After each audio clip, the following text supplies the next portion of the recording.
C'est sur les bords de la Méditerranée, sur une petite zone côtière près de la frontière italienne, que nous avons retrouvé la trace d'une espèce curieuse appelée les mangiami. Le mâle, aussi appelé le mangiami lubicu ou lubicu, est un animal étonnant et probablement unique au monde.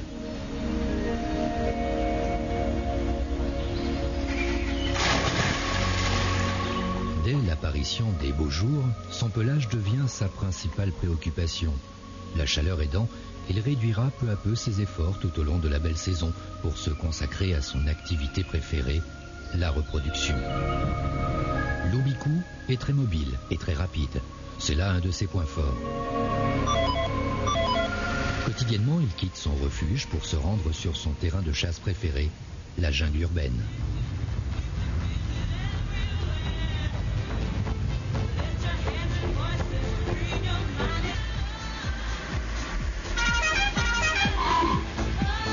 La femelle, aussi appelée petite cagole cendrée, est quant à elle beaucoup moins rapide et donc plus vulnérable.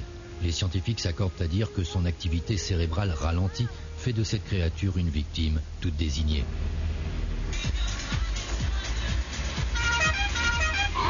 Lubicu est un animal redoutable. Sa technique de chasse, essentiellement orientée vers l'observation, va chaque année provoquer d'énormes ravages au sein des groupes de femelles.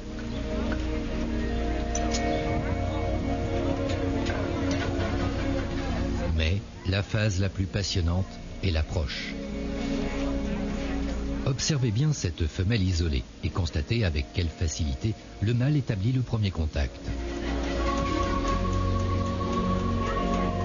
Lubicu est doté d'une capacité aiguë à repérer la naïveté qui caractérise si souvent ses proies, et tandis que la petite cagole succombe peu à peu au cri d'amour du mâle flatteur, le processus de séduction semble désormais bien enclenché.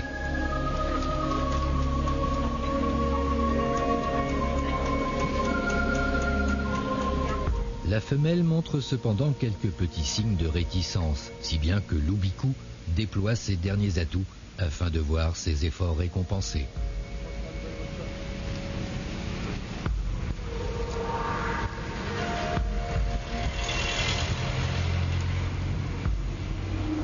Soudain, quelque chose lui dit que le chemin à parcourir vers l'acte de reproduction n'est peut-être plus si lointain.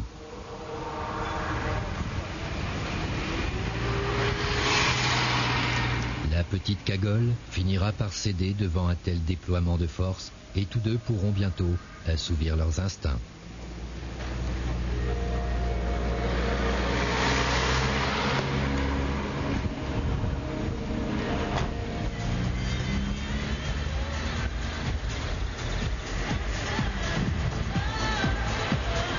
La petite cagole cendrée et le mangiami lubicu s'envolent alors vers un petit coin tranquille, à l'abri de toute indiscrétion, afin de s'adonner à cet acte dont la force et la beauté n'ont d'égal que sa poésie.